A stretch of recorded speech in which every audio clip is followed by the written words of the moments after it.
One of the factors of 5x square minus 13x minus 6 is one of the factors is x minus 3, or we can write this as x minus 3 into something.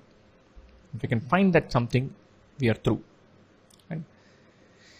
Or we could look to factorize this. Product of these two terms is minus 30. 5 into minus 6 is minus 30.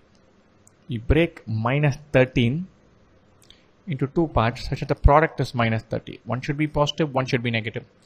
Minus 15 into 2 works. We factorize this as 5x square minus 15x plus 2x minus 6, or 5x into x minus 3 plus 2 into x minus 3, or 5x plus 2 into x minus 3. One factor is x minus 3, other factor is 5x plus 2. The other way of thinking about it, we can say 5x square minus 13x minus 6 equals x minus 3 into something. We have a 5x square term, it should be a 5x here. We have a minus 6 term, there should be a plus 2 here. I'm not worrying about the x term because that is created by combining these two. This gives us the x component here.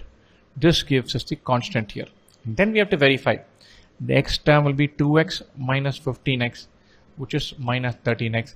This happens to work. That's a quick fire, shorter way of doing this. And the third way is to take 5x square minus 13x minus 6 and divide this by x minus 3, or a polynomial division method. This goes 5x times. So 5x square minus 15x. Subtract that, this will become plus, this is 0, 2x minus 6 plus 2, 2x minus 6, 0. This is the quotient. 3 different approaches we can choose to solve this question. All 3 approaches are interesting.